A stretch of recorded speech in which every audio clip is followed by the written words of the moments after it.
ലൂക്കായുടെ സുവിശേഷം 4-ാം അധ്യായം 1 മുതൽ 13 വരെയുള്ള വചനങ്ങളാണ് നമ്മളിന്ന് ധ്യാന വിഷയമാക്കുന്നത്. ഈശോയുടെ പരീക്ഷണമാണിത്. ഇവിടെ നമ്മൾ ശ്രദ്ധിക്കേണ്ടത് 3-ാമത്തെയും 9-ാമത്തെയും വചനമാണ്. 1-ാമത്തെ പരീക്ഷണവും 3-ാമത്തെ പരീക്ഷണവും ഈ പരീക്ഷകൻ ചോദിക്കുന്നതെന്ന ഈ രണ്ട് സന്ദർഭത്തിലും നീ ദൈവപുത്രനാണെങ്കിൽ കല്ലിനോടപ്പമാകാൻ പറ. നീ ദൈവപുത്രനാണെങ്കിൽ മുകളിൽ നിന്ന് താഴേക്ക് ചാട്. അർത്ഥം ഈശോയുടെ ദൈവപുത്രത്വമാണ് പരീക്ഷണത്തിന് വിധേയമാകുന്നത്. അഥവാ പരീക്ഷണത്തിലൂടെ പുറത്തേക്ക് വെളിപ്പെടുന്നത് ഈശോ ദൈവപുത്രനാണ്. എങ്ങനെ ദൈവപുത്രനാണ് എന്നുള്ളതാണ്. ഇവിടെ നമ്മൾ ഓർത്തിരിക്കേണ്ട ഒരു കാര്യമുണ്ട്. 3-ാമത്തെ അധ്യായം 21-22 വചനം, ഇതിന് തൊട്ട് മുമ്പ് നടക്കുന്ന സംഭവമാണ് ഈശോയുടെ ജ്ഞാനസ്നാനം. അവിടെയും എന്താണ് പറയുന്നത്? ദൈവിക സ്വരം, നീ ദൈവപുത്രനാണെങ്കിൽ. അർത്ഥം ജ്ഞാനസ്നാനത്തിലും വെളിപ്പെടുന്നത് ഈശോ ദൈവപുത്രനാണ്, പരീക്ഷണത്തിലും വെളിപ്പെടുന്നത് ഈശോ ദൈവപുത്രനാണ് എന്നുള്ളതാണ്. അങ്ങനെയെങ്കിൽ ഈശോയുടെ ഈ പരീക്ഷണം ഇന്ന് എന്നോടും നിങ്ങളോടും എന്താ പറയുന്നത്?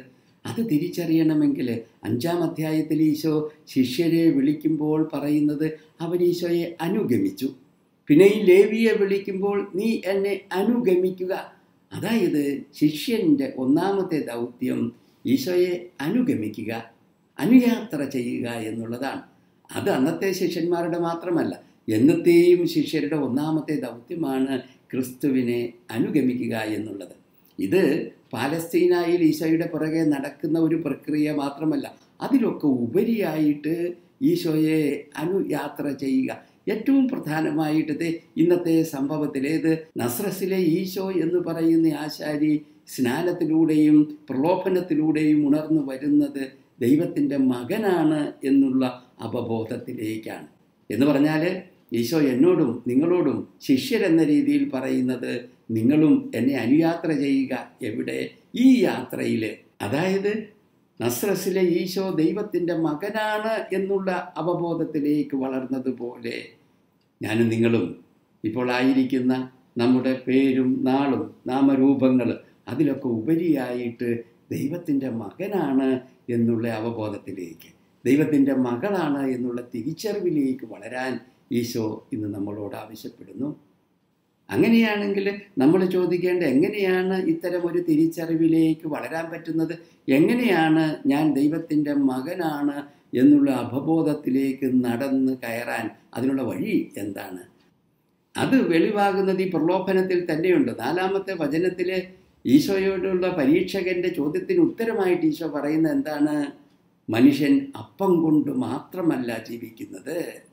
അപ്പം കൊണ്ട് വളരുന്നൊരു ജീവനുണ്ട്, ഇല്ലേ? അത് വളരെ വ്യക്തമാണ്. നമ്മളൊക്കെ ജനിക്കുമ്പോൾ 2.25 കിലോ അല്ലെ അതിനടുത്ത തൂക്കം, എന്നാൽ ഇപ്പോഴോ 60, 70, 80 കിലോയായി വളർന്നിരിക്കുന്നു. ഇതെന്താണ്? ഇത് നമ്മൾ കഴിച്ച ഭക്ഷണമാണ്. അപ്പം കൊണ്ട്, ഭക്ഷണം കൊണ്ട് വളരുന്ന ഒരു ജീവൻ. പക്ഷേ ഈശോ പറയുന്നു അപ്പം കൊണ്ട് മാത്രമല്ല എന്ന് പറഞ്ഞാൽ അർത്ഥം എന്താണ്? അപ്പം കൊണ്ടല്ലാതെ വളരുന്ന ഒരു ജീവൻ നിന്നിലുണ്ട്. അതായത് നിൻ്റെ ശരീരത്തിൻ്റെ പിറകിലുള്ള ജീവതത്വം, നിൻ്റെ ശരീരത്തിൻ്റെ പിറകിൽ നിൽക്കുന്ന ജീവൻ, നിൻ്റെ ശരീരത്തെയും മനസ്സിനെയും സജീവമാക്കുന്ന ജീവൻ, അതിനെ തിരിച്ചറിയുക. അത് ദൈവത്തിൻ്റെ തന്നെ ജീവൻ്റെ അംശമാണ്. ഇതിനെയാണ് ഈശോ തിരിച്ചറിവിൽ വിളിക്കുന്നതും ഈശോയോട് പറയുന്നതും ദൈവപുത്രൻ, ദൈവത്തിൻ്റെ തന്നെ അംശം, ദൈവത്തിൻ്റെ തന്നെ ഭാഗം, ദൈവത്തിൻ്റെ മകനാണ്. ഈശോ പറയുന്നത് എന്നോട് ഈ ഒരു തിരിച്ചറിവിലേക്ക്, ഏത്? ശരീരത്തിനും മനസ്സിനും പിറകിലുള്ള ജീവതത്വത്തിലെ നീ ശ്രദ്ധിക്കുക, നിന്നിലെ ദൈവാംശത്തെ നീ ശ്രദ്ധിക്കുക. 3-ാമത്തെ പരീക്ഷണത്തിൽ 9 മുതൽ 12 വരെയുള്ള വചനത്തിൽ പരീക്ഷകൻ പറയുന്നത് ചാടുക താഴേക്ക്. ചാടുമ്പോൾ എന്താ സംഭവിക്കാവുന്നത്? മുകളിൽ നിന്ന് താഴേക്ക് ചാടിയാൽ ഉയരമുണ്ടെങ്കിൽ കൈയും കാലും മുടിയും. എന്നാൽ ഇത് ജെറൂസലമിലെ ഏറ്റവും പൊക്കമുള്ള സ്ഥലത്താണ് കൊണ്ടുപോയി നിർത്തിയിരിക്കുന്നത്. എന്നിട്ടാണ് പറയുന്നത് ചാടാൻ, മിച്ചമൊന്നും കാണുകയില്ല. അതിന് മറുപടിയായിട്ട് ഈശോ പറയുന്നത് ശ്രദ്ധിക്കണം. അതായത് നിൻ്റെ ദൈവമായ കർത്താവിനെ നീ പരീക്ഷിക്കരുത് എന്ന് പറഞ്ഞാൽ അതിൻ്റെ അർത്ഥം എന്താണ്? അർത്ഥം വളരെ ലളിതമാണ്. മുകളിൽ നിന്നും താഴേക്ക് വരുന്ന ഒരു പ്രകൃതി നിയമമില്ലേ? ആ പ്രകൃതി നിയമത്തിലും ഒളിഞ്ഞിരിക്കുന്നത് ദൈവസാന്നിധ്യമാണ്.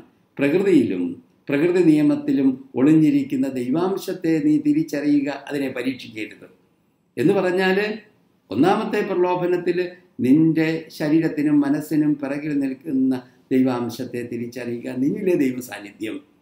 മൂന്നാമത്തെ പരീക്ഷണത്തിൽ നിന്റെ ചുറ്റിലും ഈ പ്രപഞ്ചത്തിലാകമാനം നിറഞ്ഞു നിൽക്കുന്ന ദൈവ സാന്നിധ്യത്തെയും തിരിച്ചറിയുക. ഇത് രണ്ടും തിരിച്ചറിയുന്നിടത്താണ് നീ ദൈവത്തിൻ്റെ മകനാണ് എന്നുള്ള അനുഭവത്തിലേക്ക്, അവബോധത്തിലേക്ക് വളർന്ന് കയറുന്നത്. ഇനി അഥവാ ഇത് രണ്ടും പറ്റിയില്ലെങ്കിൽ എന്താ സംഭവിക്കാവുന്നത്? ഇത് വ്യക്തമാക്കാൻ പറഞ്ഞു കേട്ടിട്ടുള്ള ഒരു കഥ പറയാം. മത്തായി ചേട്ടൻ്റെ കഥയാണ്. മത്തായി ചേട്ടൻ കള്ളുകുടിയനാണ്, നല്ല ഒന്നാം തരം കള്ളുകുടിയൻ. ഭാര്യയും മക്കളുമൊക്കെ പല ആവർത്തി നിർത്താൻ പല രീതി പരിശ്രമിച്ചു. ധ്യാന കേന്ദ്രത്തിൽ കൊണ്ടുപോയി ഒന്ന് നിർത്തും, തിരിച്ചു വരുമ്പം പിന്നെയും കുറേ കഴിയുമ്പം കുടി തുടങ്ങും. ഡി ആൽക്കഹോളിക് സെൻ്ററുകളിൽ കൊണ്ടുപോയി ഇത് തന്നെ ഫലം. അപ്പം കുറേ നാളത്തേക്ക് നിർത്തും, പിന്നെയും തുടരും. അങ്ങനെ കുടി നിർത്തിയിരിക്കുന്ന ഒരു ഇടവേളയാണ് സന്ദർഭം. മത്തായി ചേട്ടൻ എന്നും നടക്കാൻ പോകണം വൈകുന്നേരം ആകുമ്പോൾ. പക്ഷേ ഭാര്യ കൃത്യമായിട്ട് കർശനമായിട്ട് ചവിട്ടി പിടിച്ചിരിക്കുക. ടൈം ടേബിൾ കൃത്യമാണ്. വീട്ടിൽ 6 മണിയാകുമ്പം എവിടെ പോയാലും തിരിച്ച് വീട്ടിൽ കയറിക്കണം.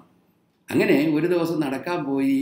അയാൾ നോക്കിയപ്പോൾ 5:45 നടപ്പ് കഴിഞ്ഞപ്പോൾ ഇനിയും 15 മിനിറ്റ് ഉണ്ട്. നോക്കുമ്പോൾ ഒരു ബാറിൻ്റെ മുമ്പിലാണ് നിൽക്കുന്നത്. കുടിയന്മാർ ബാറിൻ്റെ മുമ്പിൽ ചെന്ന് പെട്ടാലുള്ള ഭവിഷ്യത്ത് എന്താ?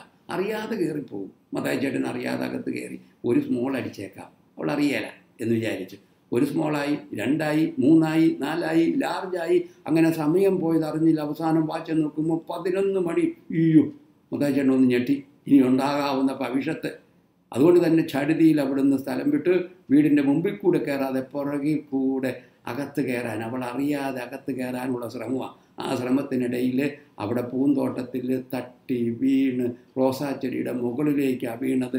മുഖമെല്ലാം റോസാച്ചെടിയുടെ മുള്ളുകൊണ്ട് മുറിഞ്ഞ് ചെളിയും പറ്റി അകത്തേക്ക് കയറുക. ഒരു തരത്തിൽ അകത്ത് കയറി അനങ്ങാതെ പോയി ബാത്റൂമിൽ പോയി മുഖം എല്ലാം കഴുകി നോക്കുമ്പോൾ മൊത്തം മുറിഞ്ഞിരിക്കുക. അവിടുന്ന് ഫസ്റ്റ് എയ്ഡ് ബോക്സ് എടുത്ത് അതെല്ലാം കഴുകി വൃത്തിയാക്കി ബാൻഡേജ് ഒട്ടിച്ച് അവളെ അറിയിക്കാതെ, ഭാര്യയെ അറിയിക്കാതെ പോയി കിടന്നുറങ്ങി. പിറ്റേ ദിവസം രാവിലെ വെള്ളം അടിച്ചായതുകൊണ്ട് എഴുന്നേക്കാൻ താമസിച്ചു. പെമ്പർനോത്തി മറിയച്ചെടുത്ത് കൊണ്ടുവന്നൊരു ബക്കറ്റ് വെള്ളം ഒഴിച്ചപ്പോഴാണ് ചാടിയേറ്റത്. നോക്കുമ്പം കത്തി ജ്വലിച്ച് നിൽക്കുക ഭാര്യ. നിങ്ങൾ ഇന്നലെ കുടിച്ചായിരുന്നോ? മത്തായി ചേട്ടൻ പറഞ്ഞു, ഞാൻ പണ്ട് നിൻ്റെ തലയിൽ കൈ തൊട്ട് സത്യം ചെയ്തത് പിന്നെ വെള്ളം തൊട്ടിട്ടില്ല. ഈ തോണെ മറിയച്ചെടുത്തിയുടെ സർവ്വ നിയന്ത്രണവും പോയി. മത്തായി ചേട്ടൻ്റെ ഷർട്ടേൽ ഇങ്ങോട്ട് പിടിച്ചിട്ട് കട്ടിലേന്ന് വലിച്ചഴച്ച് കൊണ്ടുവന്ന് ബാത്റൂമിലെ കണ്ണാടിയുടെ മുമ്പിൽ നിർത്തിയിട്ട് പറഞ്ഞു, നോക്കുമ്പോൾ എന്താണ്? കണ്ണാടിയിൽ നിറച്ച് തലേ ദിവസം ഒട്ടിച്ച പ്ലാസ്റ്ററും ബാൻഡേജും. അതായത് സ്വന്തം മുഖമാണെന്ന് കരുതി മത്തായി ചേട്ടൻ കഴുകിയതും വൃത്തിയാക്കിയതും ബാൻഡേജ് ഒട്ടിച്ചതും കണ്ണാടിയിൽ കണ്ട പ്രതിബിംബത്തില, നിഴലില. ഇതാണ് പ്രശ്നം. ഏതാണ് നിഴല്? ഏതാണ് യഥാർത്ഥത്തിലുള്ള നിൻ്റെ മുഖം? യഥാർത്ഥത്തിലുള്ള നിൻ്റെ സ്വത്വം ഏതാണ്? അതിൻ്റെ നിഴല് ഏതാണ്? ഈ തെറ്റിദ്ധാരണയിലാണ് പലപ്പോഴും നമ്മൾ ജീവിക്കുന്നത്. നിഴലിനെ യഥാർത്ഥ മുഖമായിട്ട് കരുതി അതിനെ ശുശ്രൂഷിക്കുകയും അതിനെ താലോലിക്കുകയും അതിനെ പരിപോഷിപ്പിക്കുകയും ചെയ്യുന്ന അവസ്ഥ യഥാർത്ഥത്തിൽ എൻ്റെ മുഖം തിരിച്ചറിയാൻ ആവാത്ത അവസ്ഥ. ഇത്തരമൊരു തെറ്റിദ്ധാരണ വന്നാൽ എന്താ സംഭവിക്കുന്നത്? അതാണ് രണ്ടാമത്തെ പ്രലോഭനത്തിൽ പറയുന്നത്. എന്ത്? ലോകത്തിലെ രാജ്യങ്ങളെല്ലാം കാണിച്ചിട്ട് ഇവയുടെ അധികാരവും മഹത്വവും നിനക്ക് ഞാൻ തരാം. ഇതാണ് പ്രലോഭനം. അതായത് ദൈവത്തിൻ്റെ മകനാണ്, ദൈവത്തിൻ്റെ മകളാണ് എന്നുള്ള തിരിച്ചറിവ് ഉണ്ടായില്ലെങ്കിൽ പിന്നെ സംഭവിക്കുന്നത് എന്താണ്? ലോകത്തിൻ്റെ രാജ്യങ്ങൾ സമ്പാദിക്കാൻ ആവുന്നതിൻ്റെ ഏറ്റവും വലിയ കൊടുമുടി എല്ലാ രാജ്യങ്ങളും. പിന്നെ അധികാരം, സമ്പത്തും അധികാരവും കൈക്കലാക്കാൻ സ്വരുക്കൂട്ടാനുള്ള വലിയ പ്രവണതയിൽ ജീവിതം മുന്നോട്ട് പോയി തീർന്നു പോകും. ഇതാണ് സംഭവിക്കാവുന്ന ഏറ്റവും വലിയ അബദ്ധം. നിൻ്റെ സമ്പത്തും നിൻ്റെ അധികാരത്തിനും പുറകെയുള്ള നിൻ്റെ ജീവിതം, അതിൻ്റെ പുറകെ പോയാൽ എന്താ സംഭവിക്കുന്നത്? അവയ്ക്ക് ഒന്നാം സ്ഥാനം കൊടുത്താൽ യഥാർത്ഥത്തിലുള്ള നിൻ്റെ സ്വത്വത്തെ നീ തിരിച്ചറിയുന്നില്ല. യഥാർത്ഥത്തിൽ നീ ദൈവത്തിൻ്റെ മകനാണ് എന്നുള്ള അവബോധത്തിലേക്ക് വരുന്നില്ല. അതായത് മറ്റതൊക്കെ മരണത്തോടെ തീരും. അതായത് ഈ സമ്പത്ത് തീരും, അധികാരം തീരും, നിൻ്റെ ശരീരവും തീരും. പക്ഷേ മരണത്തിനപ്പുറത്തേക്ക് നിൽക്കുന്ന നിന്നിലെ ജീവൻ, അതാണ് മരണത്തിനപ്പുറത്തേക്ക് കിടക്കുന്നത്. അതിനെ പരിപോഷിപ്പിക്കാനും അതിനൊന്നാം സ്ഥാനം കൊടുക്കാൻ പറ്റാതെ പോകുന്ന അവസ്ഥ. ഈ പ്രലോഭനത്തിന് മറുപടിയായിട്ട് ഈശോ എന്താ പറയുന്നത്? നിന്റെ ദൈവമായ കർത്താവിനെ മാത്രമേ ആരാധിക്കാവൂ, പൂജിക്കാവൂ എന്ന് പറഞ്ഞാൽ എന്താണ്? ഈ സമ്പത്തും അധികാരവുമല്ല ദൈവമായ കർത്താവ്. പിന്നെ എന്താണ്? അതിനൊക്കെ പിറകിൽ നിൽക്കുന്ന നിന്നിലെ ജീവനുണ്ട്. ആ ജീവൻ ദൈവത്തിൻ്റെ ജീവൻ്റെ തന്നെ അംശമാണ്. പ്രപഞ്ചത്തിൽ നിറഞ്ഞു നിൽക്കുന്ന ജീവാംശമുണ്ട്. ഈ ജീവനെ നീ തിരിച്ചറിയുക, നിന്നിലെ ജീവാംശത്തെ തിരിച്ചറിയുക, നിന്നിലെ ദൈവാംശത്തെ തിരിച്ചറിയുക, അതിനെ പൂജിക്കുക, അതിനെ വളർത്തുക. അപ്പോഴാണ് നീ ദൈവപുത്രനായിട്ട്, ദൈവത്തിൻ്റെ പുത്രിയായിട്ട് വളർന്ന് ജീവിക്കുന്ന അവസ്ഥ വരുന്നത്. അതാണ് മരണത്തിന് ശേഷവും നിലനിൽക്കുന്ന ജീവൻ. നമുക്ക് പ്രാർത്ഥിക്കാം. നാഥ, നീ ഇന്നത്തെ സുവിശേഷത്തിലൂടെ എന്നോട് ആവശ്യപ്പെടുന്നത്, നീ പരീക്ഷണത്തിലൂടെ വളർന്നു കയറിയ ദൈവത്തിൻ്റെ മകനാണ് എന്നുള്ള അനുഭവത്തിലേക്ക് എന്നെയും നീ ക്ഷണിക്കുക. ഈശോയെ, നിന്നെ അനുകരിക്കുന്ന ഞാൻ ആത്യന്തികമായിട്ട് ഈ ഒരു അനുഭവത്തിലേക്ക് വളരാൻ, അതായത് എൻ്റെ ശരീരത്തിനും മനസ്സിനും പിറകിൽ നിൽക്കുന്ന എന്നിലെ ജീവനെ തിരിച്ചറിയാൻ, അത് നിൻ്റെ ജീവൻ്റെ തന്നെ അംശമാണെന്നറിയാൻ, അതോടൊപ്പം ഞാൻ കണ്ണു തുറന്നു നോക്കുമ്പോൾ കാണുന്ന വ്യക്തികളിലും പ്രപഞ്ചത്തിലുമുള്ള ദൈവാംശത്തെ തിരിച്ചറിയാൻ, ഈശോ ഈ ദൈവാംശത്തിനൊന്നാം സ്ഥാനം കൊടുക്കാൻ, അതിനെ വളർത്താൻ, പരിപോഷിപ്പിക്കാൻ, എന്നാൽ അതിന് വിരുദ്ധമായ സമ്പത്തിനും അധികാരത്തിനും വേണ്ടിയുള്ള എൻ്റെ പ്രലോഭനത്തെ, താല്പര്യത്തെ നിയന്ത്രിച്ച് എന്നിലെ ദൈവാംശത്തെ പരിപോഷിപ്പിച്ച് ദൈവത്തിൻ്റെ മകനാണ്, മകളാണ് എന്നുള്ള അവബോധത്തിൽ ഓരോ ദിവസവും ജീവിക്കാനും പ്രവർത്തിക്കാനുമുള്ള കൃപ ഈശോയെ നീ എനിക്ക് തരണമേ. ആമേൻ.